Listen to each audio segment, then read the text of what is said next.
Yes. Hello, everyone. My name is Paranormal Observer, and I would like to welcome you to the very first Paranormal Observer Podcast. It's not called the Paranormal Observer Podcast. It's called the Paranormal Observer Podcast. And in this podcast, we're going to be discussing the paranormal. Now,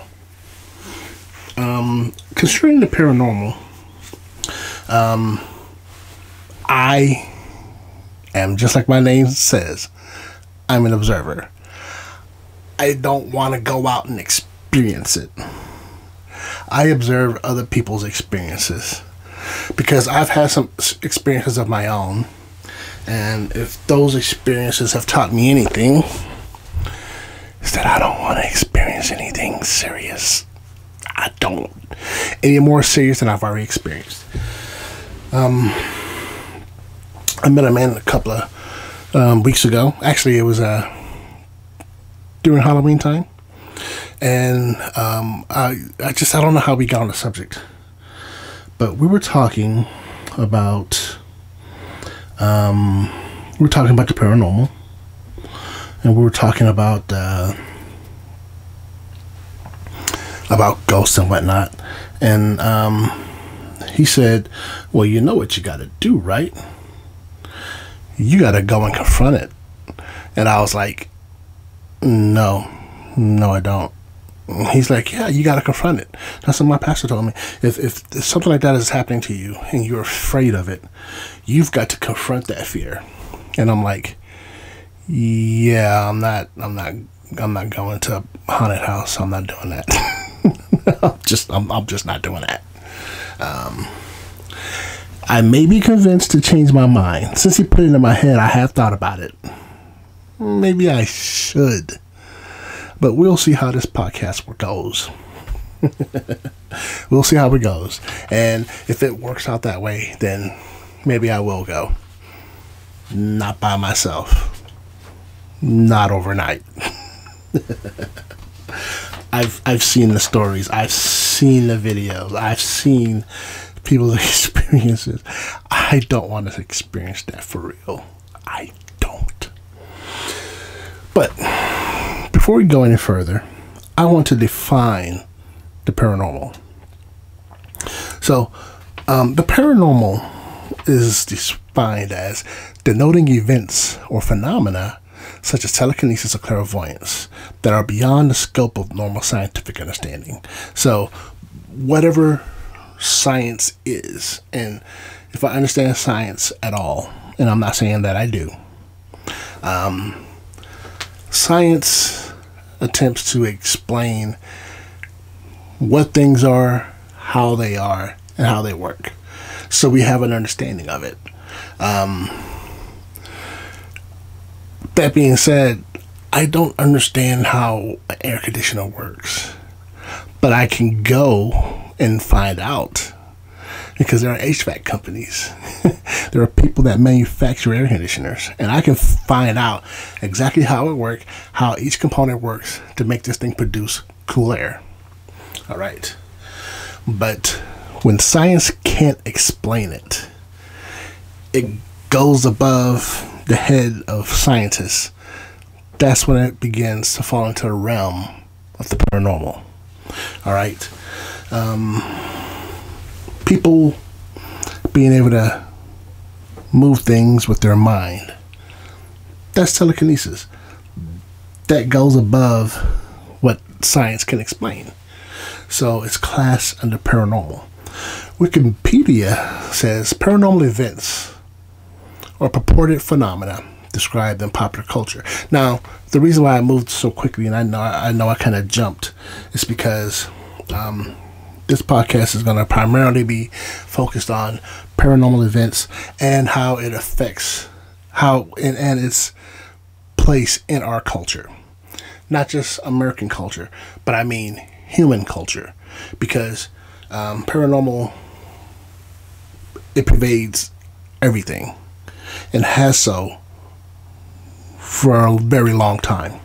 So Wikipedia says paranormal events are purported phenomena described in popular culture, folk, and other non-scientific bodies of knowledge, whose existence within these contexts is described as beyond normal experience or scientific explanation. Beyond normal experience and scientific explanation. So, this is what we're dealing with. When you see an apparition of someone and they walk into a wall, that's not normal. That is not everybody's normal experience. And science can't necessarily explain that.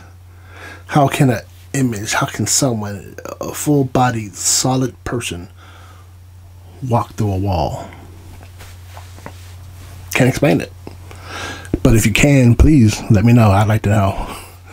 I don't want to experience it, but I'd like to know.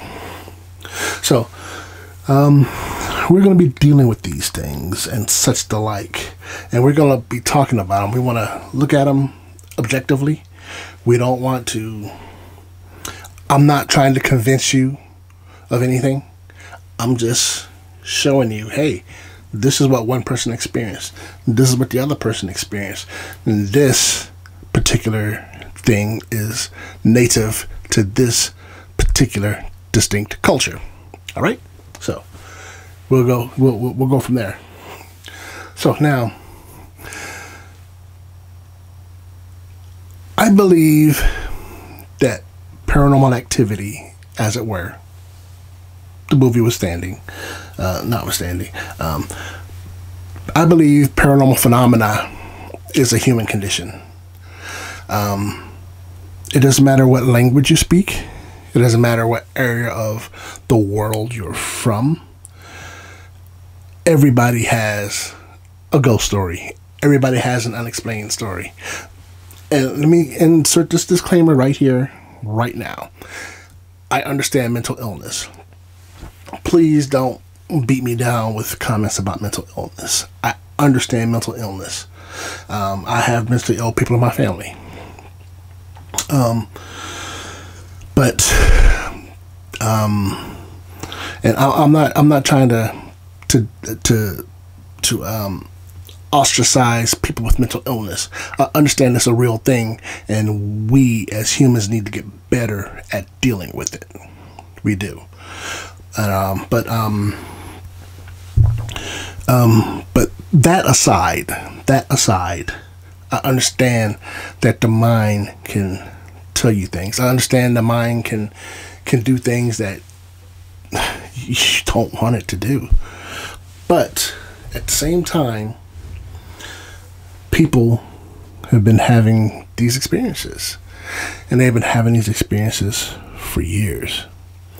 And so, when I was thinking about this, and I was thinking about this podcast, and I was thinking about paranormal, I began to think, and as I began to do my research, I began to realize that this thing has been going on for years. I mean,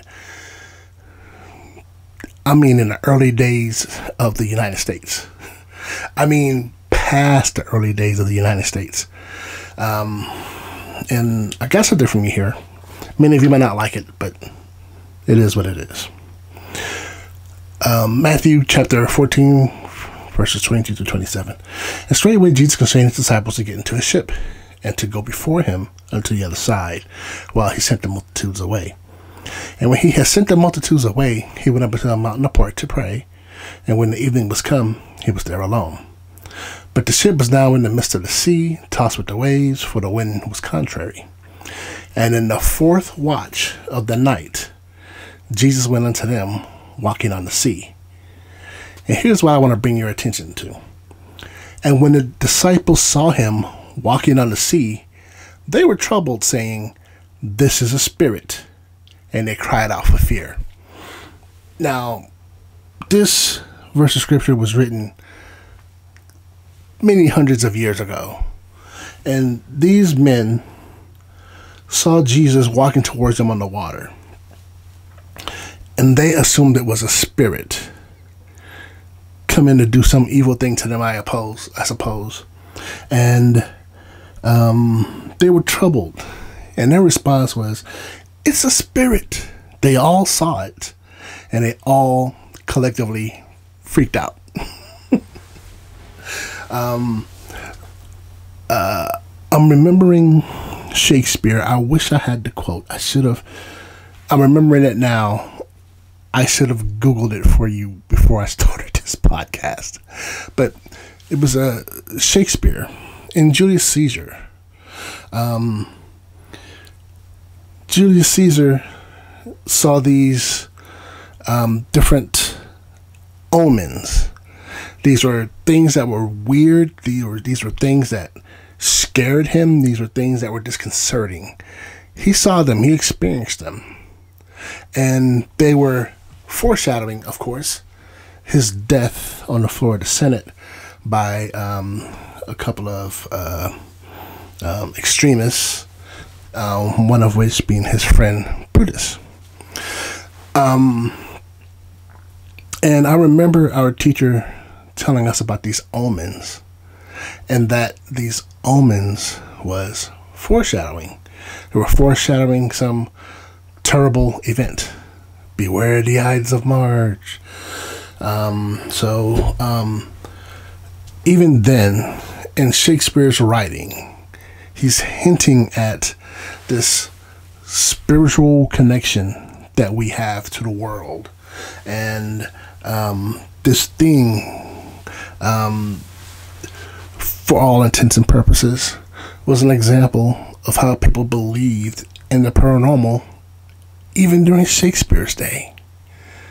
So the paranormal pervades our world. It pervades human existence. It goes back a long way, man.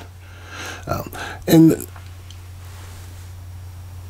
the reason why these stories seems familiar is because they've been told from ancient times. People have been experiencing these things for a very long time. I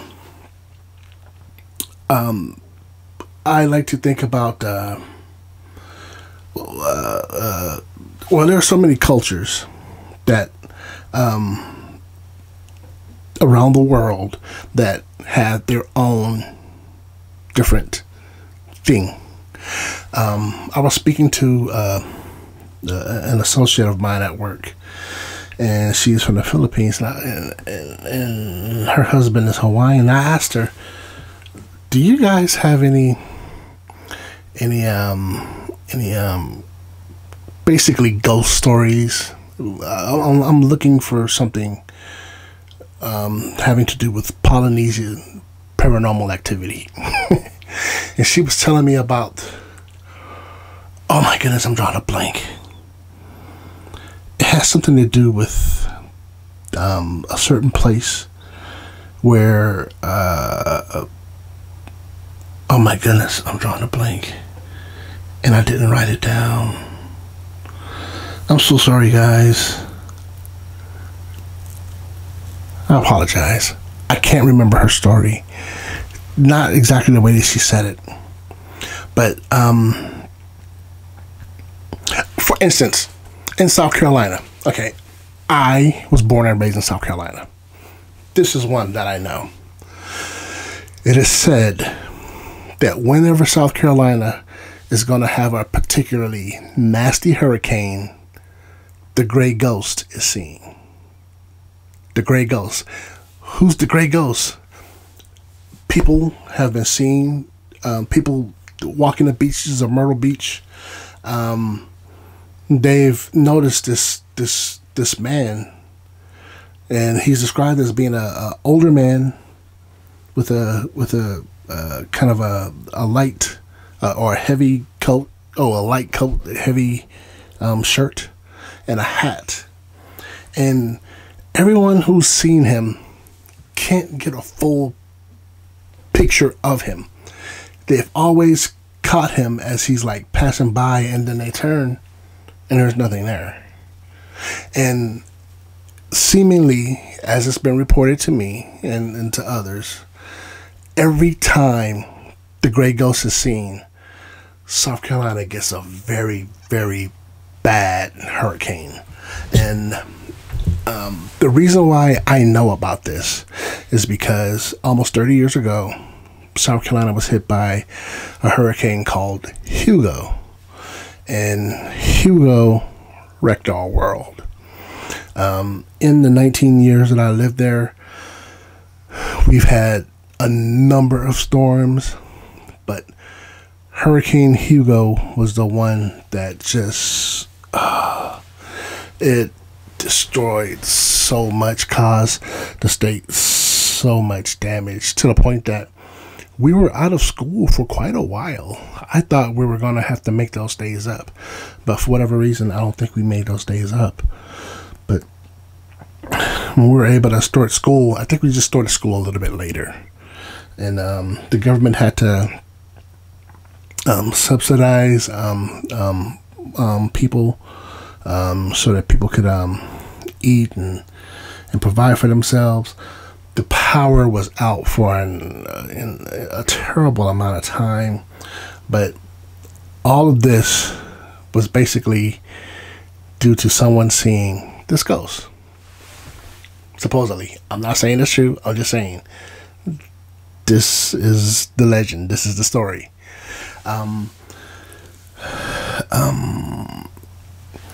As far as my own experiences, I've had experiences myself. Once when I was a kid, this isn't paranormal, but aside from me witnessing a murder when I was 5 years old, and I don't know, I had a habit of playing in my grandmother's bedroom. I don't know why my grandmother's bedroom was fun, but I would just go and I would be in my grandmother's bedroom, playing with the stuff on her table, sniffing her perfumes and whatnot, and then I'll go and play with my grandpa's razors. Don't let your kids play with razors. I don't know why those things fascinated me, but playing in that room was, was how I witnessed the murder. But one time I was playing in the room. I was in the room. All three windows in that corner of the house was closed. So the bedroom has two windows, one on each wall, and the bathroom has a window. All three of these windows were closed. And I'm in the bathroom playing around. I don't know what I was doing.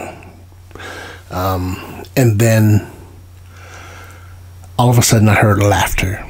Just this loud laughter that sounded like it was coming from behind me. And I turned around and I didn't see anything. And I couldn't see anybody. But the laughter was right there in the room with me. And I started crying. My mother comes in, and her first question is, "What are you doing in here?" I was just in here, and I had explained to her what I think I told her I saw a ghost, but I didn't really see a ghost. I heard the laughter. And what makes it so odd is it sounded like it was right there in the room with me. The windows were closed. If someone was on the outside laughing, I could tell, oh, that's coming from outside. But all the windows were closed, and it just unexplainable, freaked me out. There's another time where I was working at a hotel, and I was talking to the front desk clerk.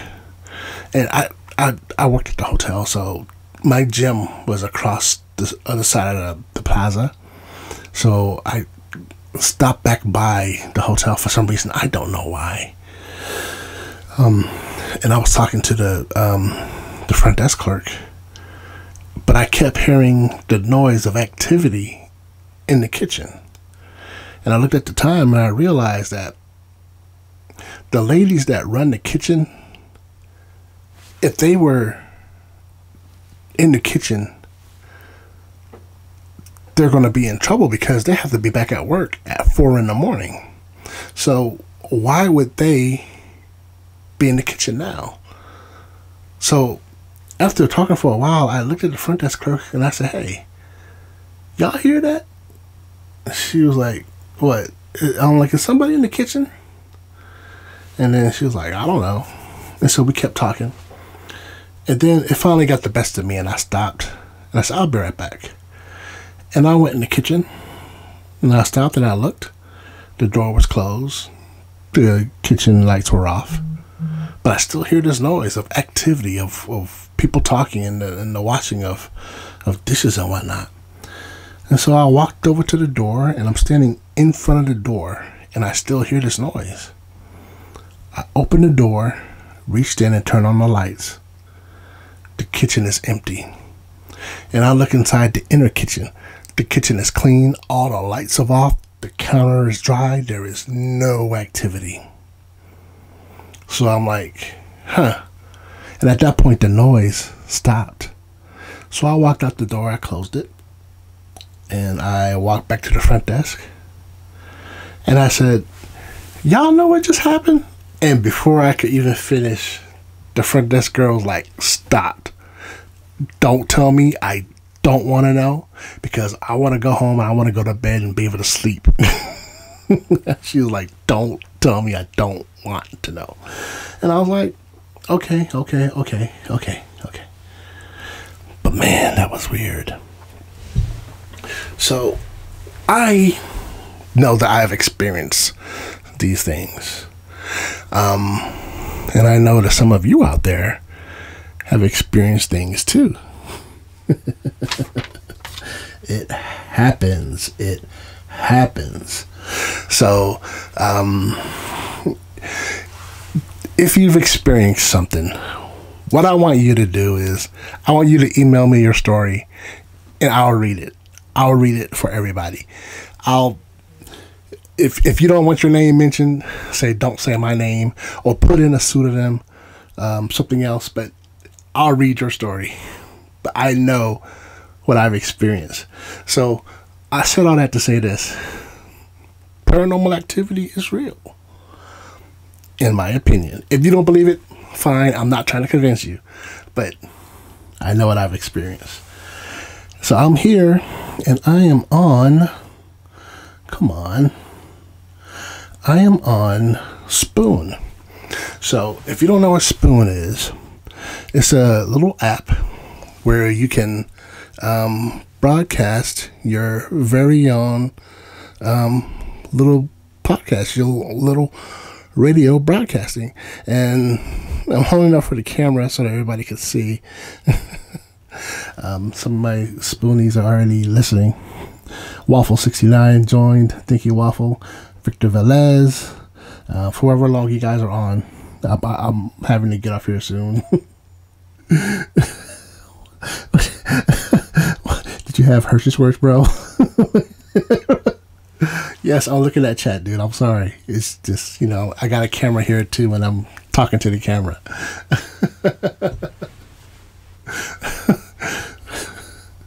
Well, for 69. But the point is, paranormal activity, that stuff happens. Now, to the degree that it happens to people, it's I guess it's different for everybody. All I know is, for me, it happened in its subtle way. For you may have a different story. So it is what it is. Am I risking I'm going to put my phone up here where I can see it, because I know people are talking to me through Spoon, and I want to make sure that I even see them so that I can respond. So with that, I've got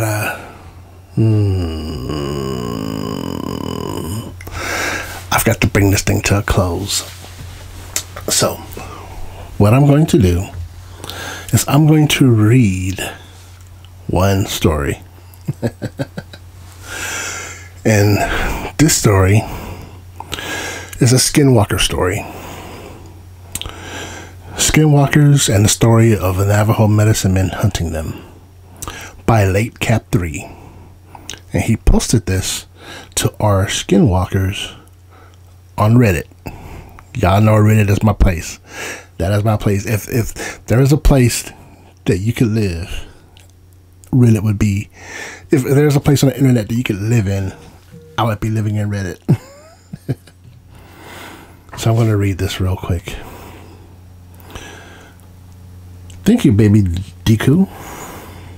Hello. The stories of Navajo medicine men or shamans have encountered on altercations with skinwalkers is one not largely outspoken by them, much like a Vatican exorcist. Most modern encounters today are either a host seeking help from the medicine man, either spiritually, holistically, or physically. In most way, they are like priests. People find comfort in their prayers, blessing, and guidance in times they don't understand fully, or seeking just to be enlightened by words of wisdom or knowledge. They're also like alternate psychiatrists or therapists in experience with medicine remedies, psychological therapy, or physical therapy. From what I was able to piece together from bits and parts of other stories, a group of medicine men, when horses were introduced to the Navajos, some with their own abilities being mediums, energy drawers, conduits, some supernatural or natural, would investigate claims and rumors around the Navajo Nation, seeking out these skinwalkers or spiritual and unexplainable phenomena. Peoples who become host to it, strange phenomena would seek out these medicine men for help, some even traveling hundreds of miles to the southwest. And one such encounter I've heard from an elder is that when he was a young boy, becoming a man, his grandfather's grandfather would ride around the Navajo Nation and off, sometimes going as far as the Canadian territories to the northern territory of Mexico, helping people of all ailments, spiritually, physically, under discretion, in some form of payment. He then talked about when they would come across definite proof of demonic hauntings and presences, much like how a church would investigate demonic presences. One encounter he remembers that happened in the heartland of the regions of the Navajo Nation, specifically Diné Beto, Arizona. An elderly man spent a week herding his livestock to their wintry property. When he finally returned home in the day, he found his wife had not prepared their wagons with their belongings. But seeing her rifle and horse were gone, she must be getting supplies or went out to visit other nearby residents they know in their rural region. Times back in the day for Navajo, they kept busy all day, much like a rancher and farmers. They were always cautious of strangers, and burglarizing and ransacking of property was common but low. Land tracking was a very common skill before it wasn't. He then noticed nothing was disturbed out of the ordinary for them, but a feeling his wife went to a nearby friend's. His gut feeling was right, and seeing that his wife was there, but also asked why she left their place with their valuables and wagons unguarded. She told him the following, that one of the goats came back and only stood in one direction. Stick in hand, in an attempt to snap it out of whatever trance it was in, it screamed and dropped dead.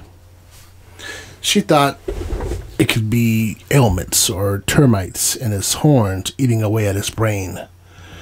She didn't want to waste whatever was salvageable. She butchered the goat and hung his wool skin to dry in the sun, putting the still intact headless goat in the back of one of the wagons. As she went about finishing chores to pack the wagons, she heard a rattling outside. Thinking it was a rattlesnake on the property, getting ready for a fall, she went to find it, but came to notice the sheepskin was gone. Thinking someone on the property and robbing them, she went to the hogan to get her rifle. Gun at the ready, she didn't get far before noticing that the goatskin was dragging on the ground. Thinking it was animals, instead, she followed the dragging trail and kept an eye for an animal in the distance. Instead, she noticed not far ahead, the skin hide was dragging itself, gliding over the ground. She shot at it more than several times, but it kept going towards some washes in the land with hill terrain. Unsure of what she had seen, she decided not to stay the night and left the neighbors. Hearing this, the husband had her and the neighbors go find the local medicine men common in the area, but would be a couple of days. Returning with an elderly medicine man, 3 men accompanying him. The wife then showed them where she stopped following the skin, and they went on from there. Unable to accompany them, the husband and the wife kept the bonfire going all night as a waypoint for them to see in the night sky. Late into the first night, one man came back, asked if they could spare a horse as one of theirs had fallen into a ditch and severely injured itself. So they had to shoot it. Agreeing, they let him take the husband's horse as it was fast and knew the area. Into the next day, no sign of them returning happened. The night came, they built the bonfire again so they would be able to see if they were near. Not long after, another one of the men came back and asked if they could spare another horse. Agreeing, thinking something again happened to their horse, they took the wagon horse. Later into the night, the final third man of the group came to the house and asked if they had another horse they could spare. Anxious on an update, the husband asked if they had found the goat skin.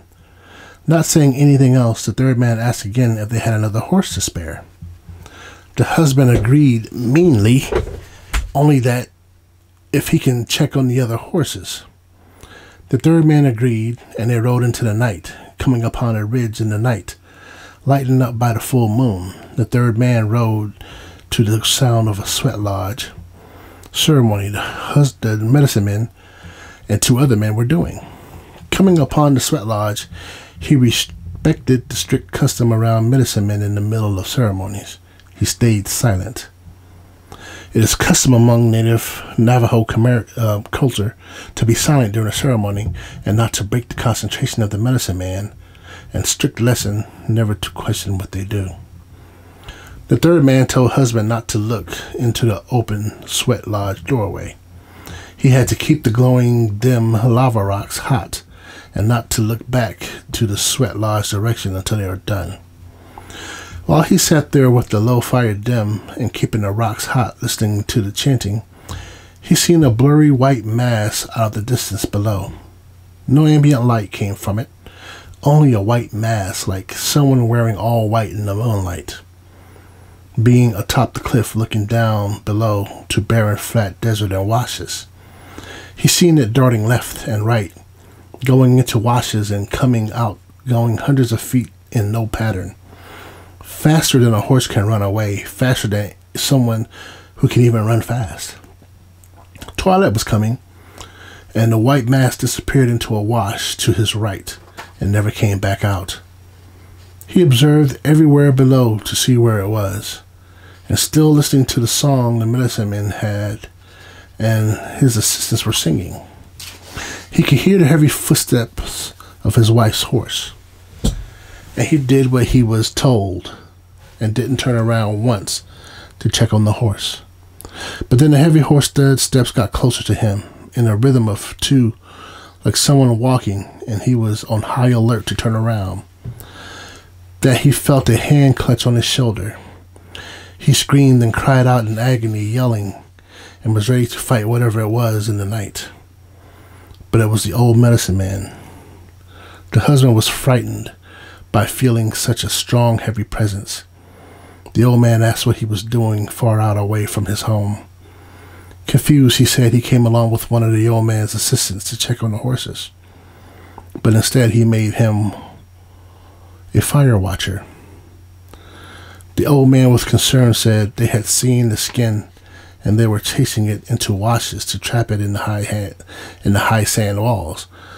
But it had killed 2 of his men the first night when they entered the wash by collapsing the side walls. When they got close to the skin on the ground, he and his last assistants went on to trap it in the cliff sides during the day, but couldn't to get to the top of the cliff to where it was at. So he went ahead and his last assistant stayed where it was last seen below. He went along the cliff sides to find a trail up, but that took most of the day, and he came upon the husband. He followed the smell of a dead animal and seen scattered meat and blood, then heard the sound of a drumming ceremony in the night, but couldn't tell where it was till the sky lit up from early morning's coming. Then he finally seen him sitting there near the edge of the cliff. Thinking he was being tracked, the husband opened up the makeshift sweat lodge doorway, seeing inside. It was made of his horse's bones, not wood, and there laid on the opposite side of the door, he seen the goat skin. The medicine man took the skin, and they burned down the sweat lodge to ashes in a bonfire. The husband asked how his skin could do all that. The old medicine man explained that something else in the night came for the skin on the second night. They thought it was him, the husband, coming out to find them, but it wasn't. They rode to the sounds of heavy galloping and dark flashes of something on the moonlight. In the nights, they hunted it like predator animals and tried luring it into washes or caves in the washes by sacrificing one of their horses to collapse in the high sand walls, but no avail. Returning back to the husband's house, the wife told them that where she had put the carcass of the goat, it was gone, and she couldn't find tracks. When time came to go to their winter property, they never returned back to their original property. Time passed, and desertification turned the land into dunes, and the Hogan with no upkeep soon fell apart over the years. And when it finally collapsed, they never rebuilt it. Wow. Now, Skinwalker Stories. It's been said that Skinwalker Stories are being blown out of proportion simply because there are people that are seeing normal animals and don't recognize their behavior. But as to the reality of skinwalkers, I believe there's something out there that I don't know about. I'm definitely not going to say that it doesn't exist. There's far too many stories and experiences people have had to say that they don't exist. And I guess if you're that bold and you're that super smart that you know that it can't be possible, then fine. But these stories, they're out there. People talk about them all the time. So we want to take that time to look at them. And that concludes the first podcast broadcast of Paranormal Observer. Thank you for watching. Thank you for listening. And I hope to hear from you soon.